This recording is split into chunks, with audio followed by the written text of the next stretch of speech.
The English Channel, the world's busiest shipping lane. Every day, tens of thousands cross it by ferry. It's a safe, routine trip. Until one ship capsizes just over a kilometre outside port. Within 90 seconds, hundreds of people are fighting for their lives in the icy water. 193 die in Britain's worst maritime accident since the Titanic. Now, with advanced computer simulations, we reveal exactly what went wrong on the Herald of Free Enterprise. Disasters don't just happen, they're a chain of critical events.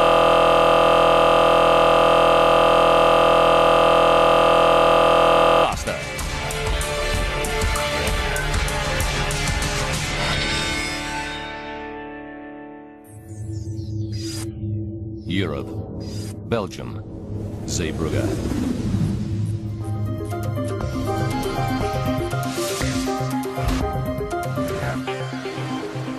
Ferries from England and Germany sail in and out of this bustling North Sea port every day.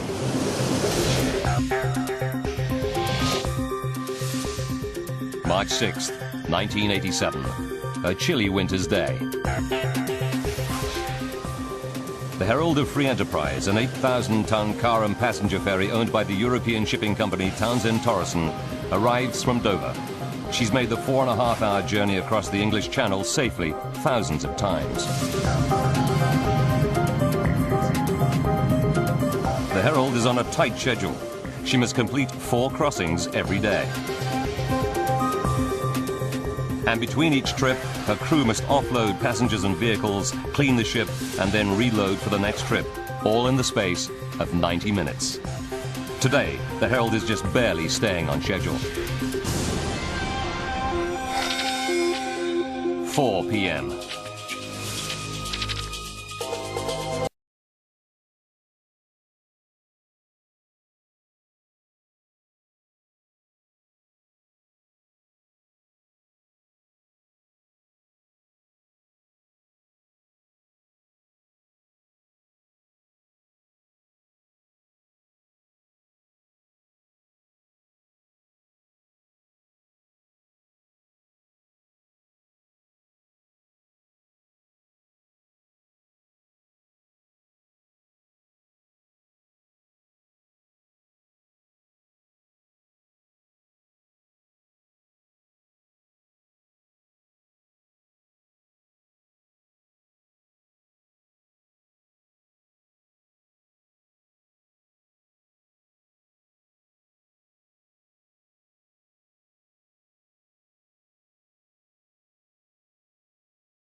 Doors.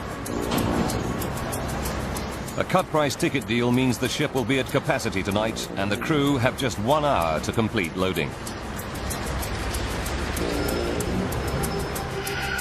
Once the lower deck is full, the crew must load the upper car deck.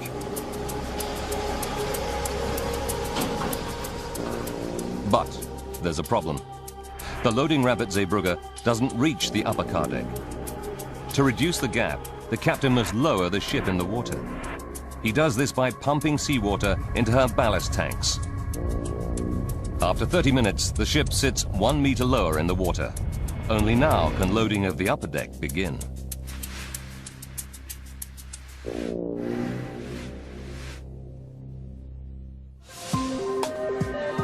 The cheap ticket deal means the ship is packed with passengers too. Tonight, there are 459 on board. 5:30 p.m. Michael and Maureen Bennett, their 20-year-old daughter Teresa and her boyfriend, make their way home after a day out by the seaside. Teresa arranged the outing to mark a special family occasion for her mother and father. It was our wedding anniversary on the 1st of April, and Teresa thought it'd be nice to take us out. We walked along Ostend Harbour, all around the lovely shops there. We really had a smashing time over there.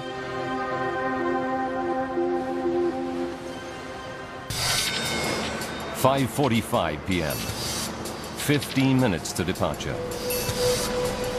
The crew struggles to load the upper car deck in time. First Officer Leslie Sable is in charge of loading, and he's feeling the heat. Turnarounds are so tight that even a short hold up here could throw out the Herald's schedule for subsequent crossings. Crew member Lee Cornelius is hard at work.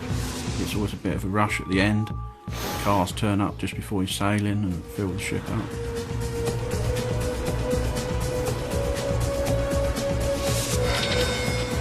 "5:57.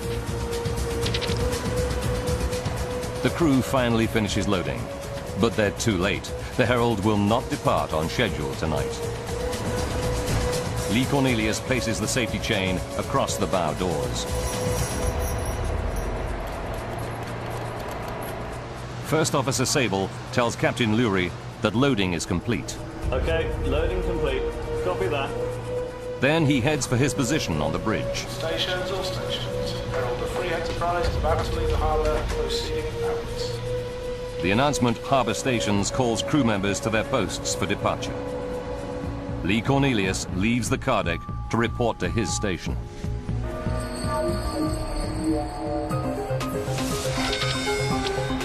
"6:05 p.m. Captain Lurie starts up the ship's 3 9,000 horsepower engines. They're 5 minutes late. But weather reports say the channel is calm with only a light wind. He might be able to make up the time on the crossing. Michael and Maureen Bennett go to the restaurant on sea deck to grab a bite to eat. Spirits are high among the homeward bound passengers. It was a happy atmosphere on board. There was, you know, everybody had enjoyed themselves. Their daughter Teresa and her boyfriend are also on sea deck, relaxing in the lounge area. We got a drink. We just sat talking about the crossing back. I don't really like travelling on boats, so it's quite a big thing for me to travel out there anyway. The Herald steams out of Zeebrugge harbour. She's now heading out into the icy waters of the North Sea. 19-year-old Simon Osborne leaves his friends in the cafeteria. He goes to the perfume counter on sea deck to buy a gift for his girlfriend. 6:24 p.m. As the ship approaches the outer harbour, Captain Lurie accelerates up to 18 knots, the maximum speed permitted. There's a party atmosphere among the homeward bound passengers. Then, out of the blue, the ship lurches violently, throwing Simon Osborne off balance. Very suddenly there was a jolt, and the woman turned round and kind of stared at me and started screaming.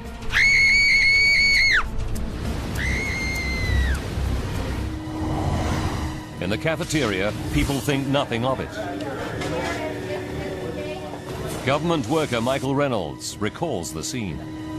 You heard the odd person say, "Cheers," you know, with a typical British sense of humour. The ship stabilizes, and everything returns to normal. The passengers go back to having fun. But down below, on the ship's car deck, something is terribly wrong. Just over a kilometre outside Zeebrugge harbour, something is desperately wrong on the Townsend Torreson ship, the Herald of Free Enterprise. The Herald starts to veer off course. Captain Lurie wrestles with the controls, but she's not responding. Then on E-deck, the lower car deck, a crew member alerts one of the assistant pursers. There's a big problem. Water. Vast amounts of it pour down the stairs from the upper car deck. The purser races up the stairs to sea deck, where there's a radio. He desperately tries to call the bridge, but there's no response.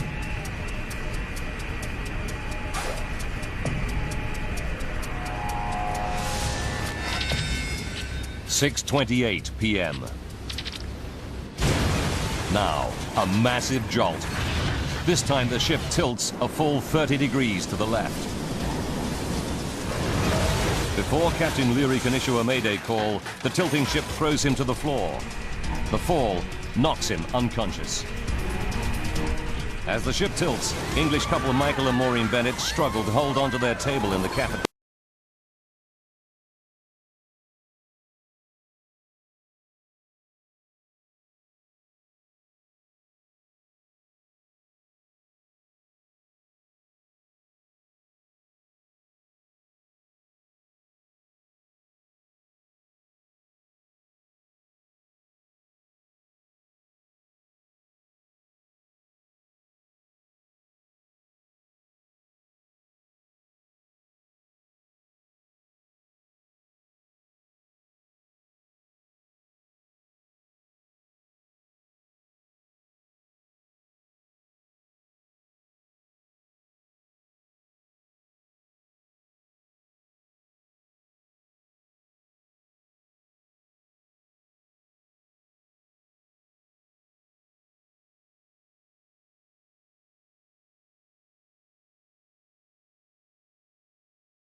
His grip. I really panicked. I just panicked. I knew I was going to die. I had Maureen, my hand on her bra and her clothes, holding on tight to her. And that's the only way I could keep hold of her until that water had settled down. Otherwise, she would have been gone. The ferry's entire left side sinks into the North Sea, leaving only its right flank visible above the water. In a stroke of luck, the ship comes to rest on a sandbank. The sandbank stops it from sinking further, at least for now.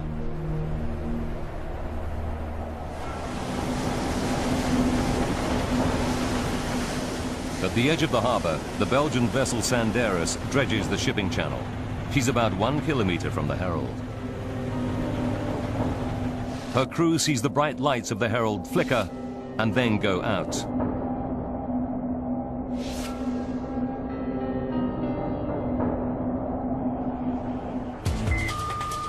They radio Zeebrugge port controller Guido de Ruder. De Ruder immediately issues a mayday, requesting all nearby boats to rush to the aid of the stricken ship.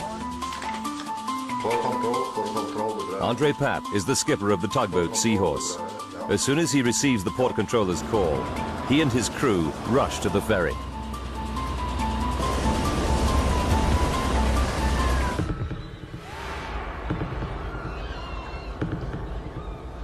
Inside the flooded Herald, more than 500 passengers and crew fight for survival.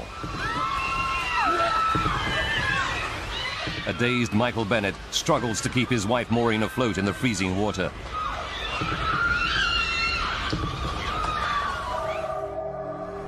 The Bennett's daughter Teresa finds herself alone in another part of the ship. Her leather coat fills with air and acts like a makeshift life jacket.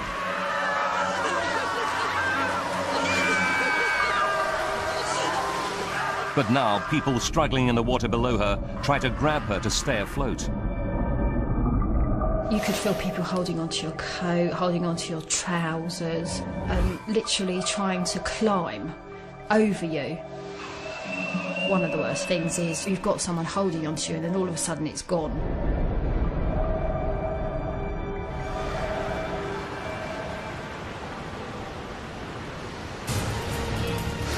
Passengers who manage to survive now face another deadly enemy, hypothermia. You start to think, are you going to get out? Are we going to die? The North Sea water is just a few degrees above freezing. At these temperatures, most people will lose consciousness in just 20 minutes. Mayday relay. Austin radio. Mayday message number 1. A glass partition traps government employee Michael Reynolds. To keep his head above water, he stands on the side of a chair fixed to the floor. Water inside the ship continues to rise rapidly. There was no more than 18 inches of air. And I remember thinking, if we go any deeper, then you know that is it.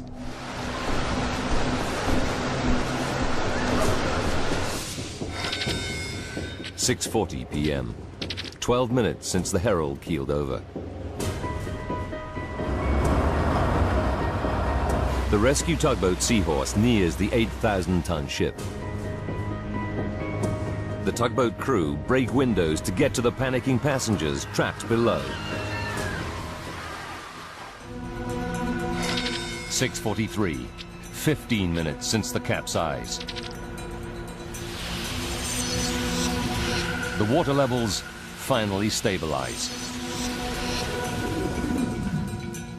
Teresa Bennett has no idea where her parents and boyfriend are. She shivers. The water is just 3 degrees Celsius. The water was very, very cold indeed. Your body just shuts down. If Teresa isn't rescued in the next 5 minutes, she risks losing consciousness. Drowning would then be inevitable.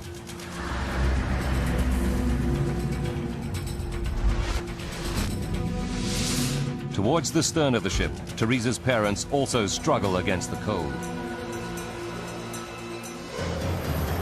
35 minutes after the Herald capsizes, Coast Guard helicopters help pick up survivors.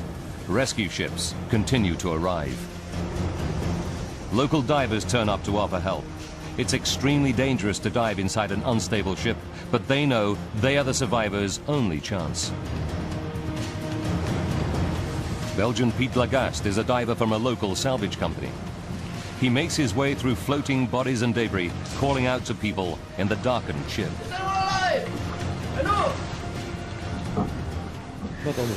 With the lights, we saw that the people in the water were moving. We also saw people in the water who were motionless, who had probably died, but we went for the people who were moving, who put up their arms or called, because you know these people are still alive. Further along sea deck, Simon Osborne is all alone. His friends are nowhere to be seen. All around him, silence has fallen. There were these people shouting, screaming, and as the time went on, it became less and less. A diver reaches an exhausted and frozen Michael and Maureen Bennett. Rescuers throw a rope down to them. They're just in time. As they pull Maureen up to safety, she loses consciousness.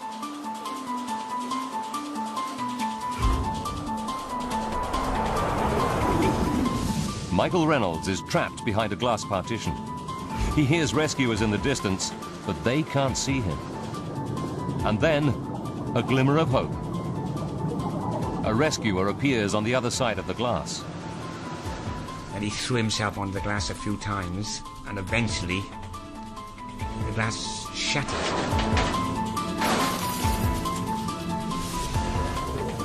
Now an exhausted Simon Osborne hears glass breaking. Realizing rescuers may be close, he swims towards the noise. Then one of the divers spots him.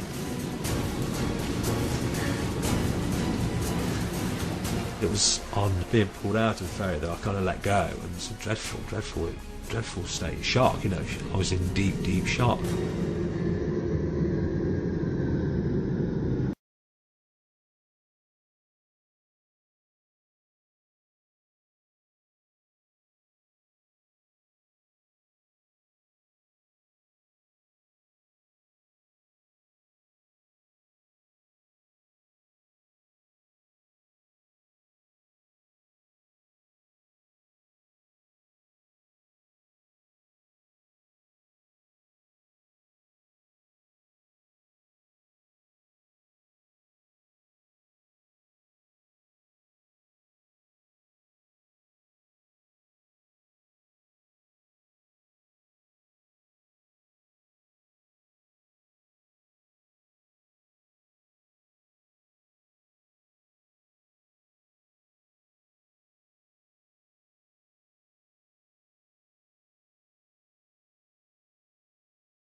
Then the hospital chaplain arrives with news. I have good news. I've just heard that she's alive. She's well. Like, she was alive. She was alive. Teresa is. Thank God. Oh, I was so pleased. I cried, and we were so pleased. Against all the odds, Teresa survived for an hour in the freezing water. She has serious injuries, but makes a full recovery. Her boyfriend, Mark, was also rescued in time. News of the disaster flashes around the globe. Drama at sea. A massive rescue effort is underway tonight off the coast of Belgium as hundreds of passengers aboard a capsized ferry boat are missing in frigid waters of the English Channel. The scale of the disaster shocks the world. Early reports put the death toll at 150, making it the worst peacetime British maritime accident since the sinking of the Titanic in 1912.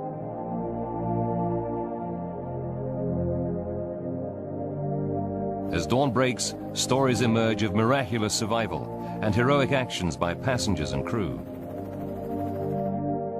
One man acts as a human bridge so that others can escape.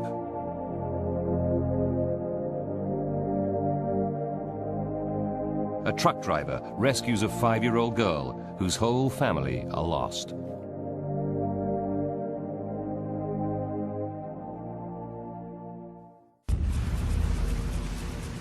The disaster is unimaginable.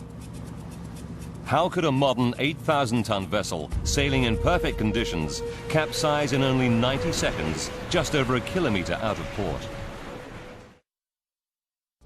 As the Herald is a British vessel, the UK government's Department of Transport hires the investigators. Ian Dann, one of Britain's leading naval architects, has been investigating marine accidents for 32 years. The scale of this tragedy shocks him. I think this was one of the worst disasters that I've ever had anything to deal with, because there were people who had walked on board that ferry, and within 20 minutes of the ferry leaving port, they were fighting for their lives. Dan must find out exactly what happened on the night of March 6th to ensure that such a catastrophe never happens again. Now, by rewinding the events of that fateful night, and by going deep into the investigation, we can reveal what really caused the Herald of Free Enterprise to capsize. Advanced computer simulation will take us where no camera can go, into the heart of the disaster zone. The day after the tragedy, investigators take a boat out of the capsized Herald. It's a shocking sight. The ship appears to be intact. On the ship's visible side, they see no immediate sign of collision or damage. But what they see at the Herald's bow astounds them. The huge bow doors that allow vehicles on and off the ferry are wide open. It's clear to the investigators that water must have poured through these gaping doors. The media dubbed the open bow doors the Doors of Death. Ian Dann's team need to find out why the doors are open. We thought at the time that perhaps she might have hit something which would have caused it to capsize, or she could possibly have got very close to one bank or other of the approach channel to Zeebrugge. The team know that the Herald came to rest on a sandbar about 1 kilometre from the harbour entrance. There are several of these underwater obstructions just outside Zeebrugge.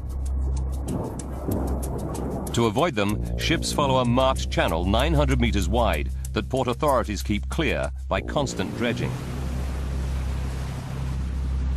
So did the Herald collide with the sandbar, causing fatal damage to her bow doors? Investigators discover that the Zeebrugge Port Authority routinely tracks all ferries by radar up to about 3 kilometres from the harbour. It shows the Herald going off course in her final moments, but the radar data reveals that she doesn't hit the sandbar. In fact, As she capsizes, she settles onto it. The ship veers off course because she was already in trouble.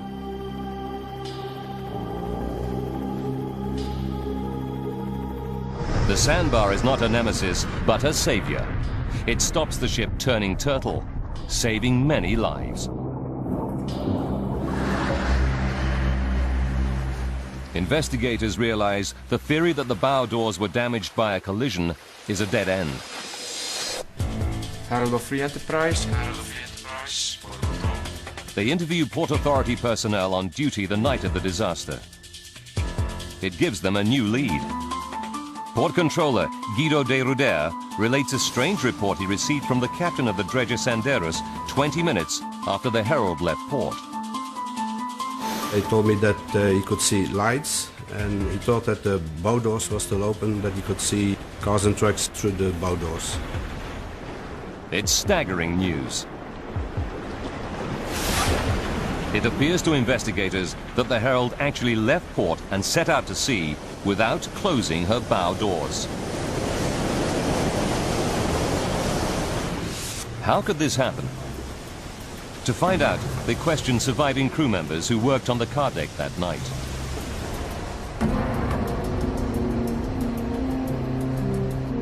They learn that it's the job of First Officer Leslie Sable to supervise the loading of vehicles.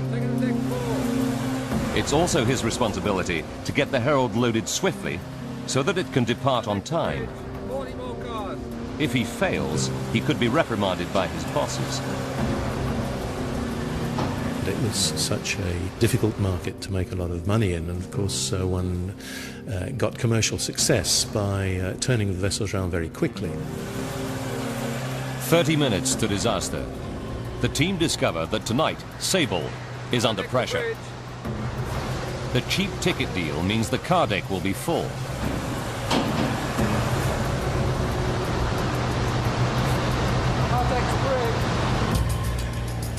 As the last car rolls onto the ship, the call is announced for harvest.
Should be on the car deck closing the bow doors.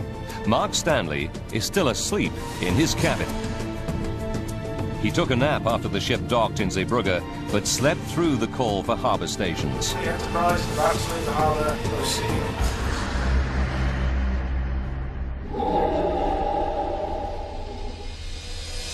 But the investigators are puzzled. Why does no other crew member notice that the bow doors are wide open and raise the alarm?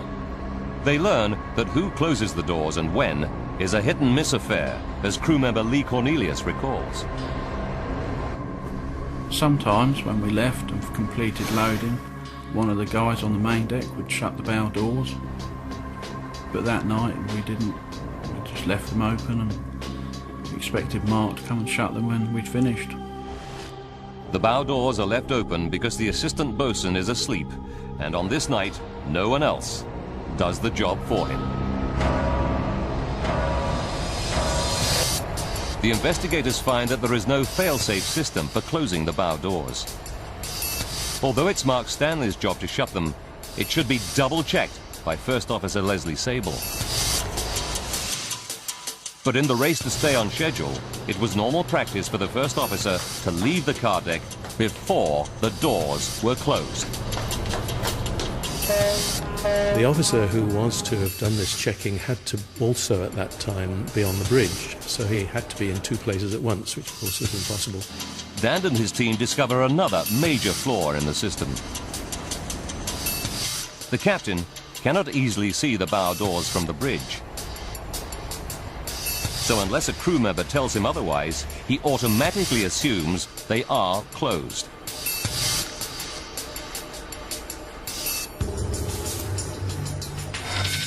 "23 minutes to disaster. Captain Lurie backs out of berth 12. He's totally unaware that no one has closed the 5-meter bow doors on the car deck.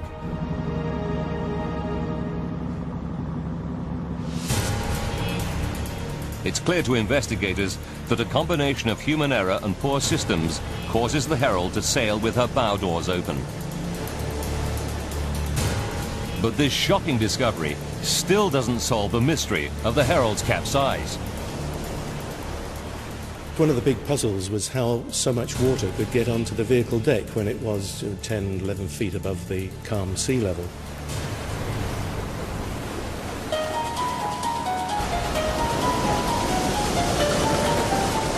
It would take thousands of tons of water to capsize a ship the size of the Herald. But the bow doors to her car deck are sited nearly 3.5 meters above the waterline. Investigators suspect that in calm seas, they should be well beyond the reach of any waves. Then they discover that 4 years before, the Herald's sister ship set sail from Dover with her bow doors open. And yet she survived without incident. It confirms their suspicions. Even with her doors open, the Herald should have made it safely across the channel. So why didn't she?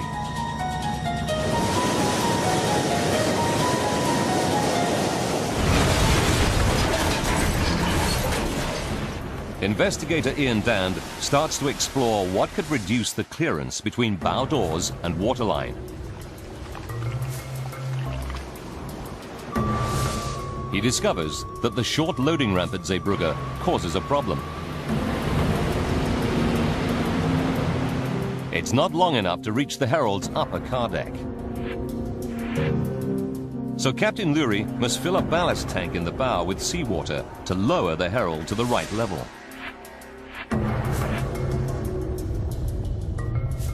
This makes the ship sit 1 meter lower in the water at the bow.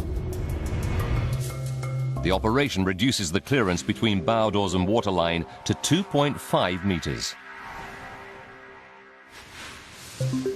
Zeebrugge harbour is relatively shallow, just 15.5 meters deep. Dand has a hunch that this plays a role. As the ship sails, her movement creates low pressure under the hull that sucks the bow downward. In deep water, the effect is small, but when Dan runs tests, he discovers the effect is much greater in shallow water. As the water is forced through the narrow gap between ship and seabed, it rushes out from under the hull faster. This surge of water creates an area of low pressure under the ship, dragging it down even further. As the Herald sails on March 6th, the clearance between her open bow doors and the waterline is just 1.5 meters. Sailing in this condition would be risky, but investigators are not convinced it would be enough to cause the capsize. So how did so much water get onto the Herald's car deck? There's only one way for them to find out. Berth 12, Zeebrugge Harbour, May 10th, 1987. 9 weeks after the loss of the Herald, Ian Dand begins a crucial experiment aboard her sister ship, the Pride of Free Enterprise. He is set to restage the Herald's final, fateful journey. The Pride is identical to the Herald.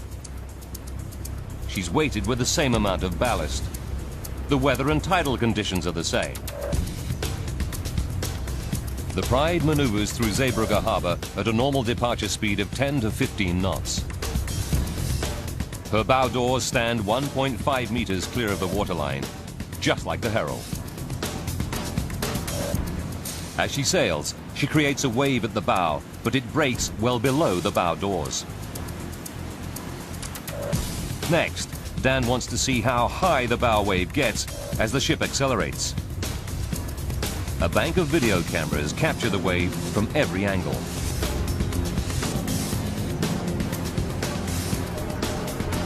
At 16.9 knots, the wave crests safely below the bow doors, rolling away from the ship.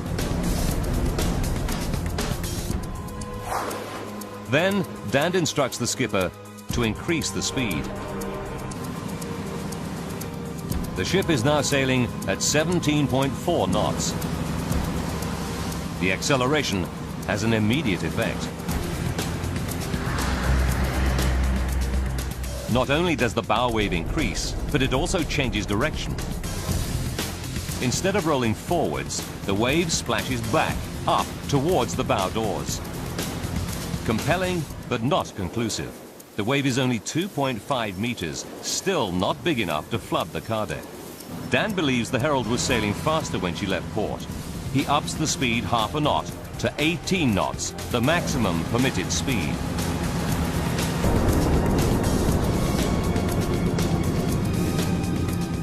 Suddenly, the wave balloons wildly. It is now almost 4 meters high, big enough to engulf the bow doors. On the Herald, water would be cascading straight onto the car deck. I was horrified to see the amount of water that came over the bow of the Herald on the full-scale trial. Dan is an experienced naval architect, but he has never seen a bow wave behave in this way. He turns to computer and physical models to try to explain the phenomenon.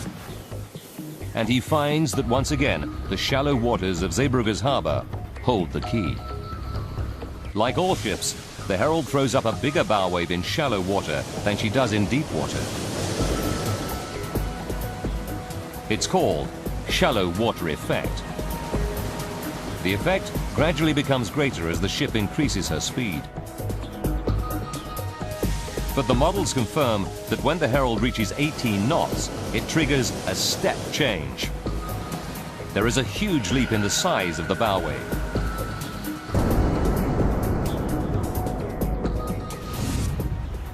Just half a knot of extra speed, combined with Zeebrugge's shallow harbour, makes the critical difference. Of course, one of the big tragedies of the Herald is had it not been in that comparatively shallow water coming out of Zeebrugge, it might have got away with having the bow doors open for quite a long period of time, and people might have spotted that they were open and closed them. Instead, the bow wave of almost 4 meters surges straight through the open doors.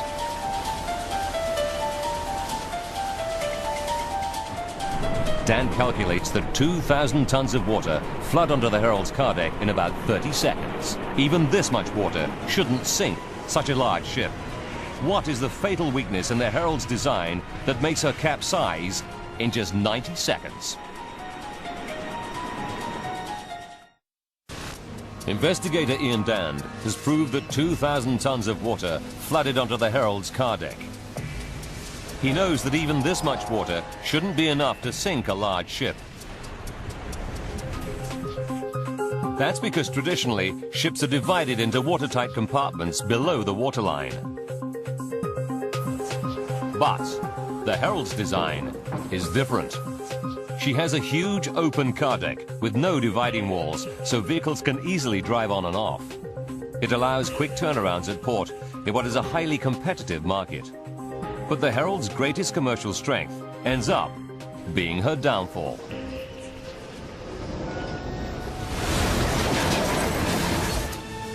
Investigators calculate that with 2,000 tons of water rushing around her car deck, the Herald would become unstable very quickly.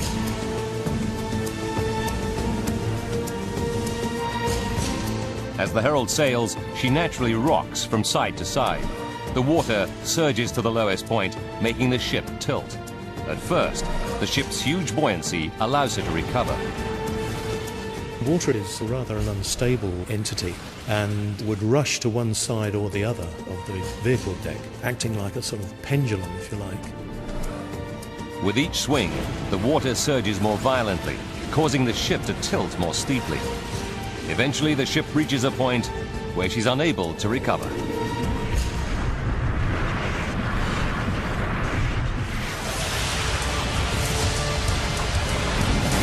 For Ian Dand and his team, it's the final, crucial piece of evidence. Now they can piece together the precise chain of events that left the passengers and crew of the Herald of Free Enterprise seconds from disaster. 4 minutes to disaster. Unaware that the bow doors are wide open, Captain Lurie ups the Herald's speed half a knot to 18 knots. In the shallow water of Zeebrugge's harbour, this makes the bow wave dramatically bigger. 90 seconds to disaster. 2,000 tons of water flood the ship's open car deck. 60 seconds to disaster. As the water surges across the car deck, passengers feel a violent lurch. Now the wave starts to carry cars and trucks with it. 30 seconds to disaster. The ship tilts 30 degrees to the left. It's the point of no return. The ship turns on her side to lie half submerged in the icy waters of the North Sea. 7 weeks after the tragedy, salvage tugs tow the Herald to port. The final death toll is 193, including 38 crew members. The investigators' final report finds that the Herald's loss is largely down to human error. Captain David Lurie is suspended for a year. First Officer Leslie Sable for 2 years. And the man who failed to close the bow doors, Assistant Boatswain Mark Stanley, is found seriously negligent but escapes further punishment. The report finds that ultimately, poor management by the Herald's owner Townsend Torreson is to blame. The British Department of Transport hits the company with a £400,000 fine. For survivors like Simon Osborne, the night on the Herald of Free Enterprise still casts a long shadow. The worst aspect of the whole thing was losing my 2 friends. You don't expect to lose 2 close friends at that age. I got to meet their parents and talk to them about the day that we'd had, you know. To go to their funerals and memorial services. They were just emotionally draining experiences for an 18, 19-year-old guy. Survivors Michael and Maureen Bennett find the disaster has transformed their outlook on life. If we want to go down the beach, we go today. We don't go tomorrow because tomorrow never comes. It never came for us on that ferry. So we do things when we want to do them now. Their daughter Teresa, too, knows how close the family came to tragedy. There wasn't many families where all of them went and all of them came back, so we are really lucky to be alive. The disaster led to a major rethink of safety measures on British car ferries.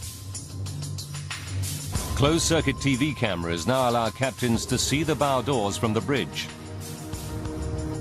And indicators also tell them when the doors are closed. Shipping companies must modify their vessels to improve stability with features such as dividing bulkheads. It means that if a ship takes on water, it must be able to survive for at least 30 minutes without capsizing. The Herald of Free Enterprise disaster was a wake-up call to the maritime industry. The safety regulations it prompted have set a new high standard for the world to follow.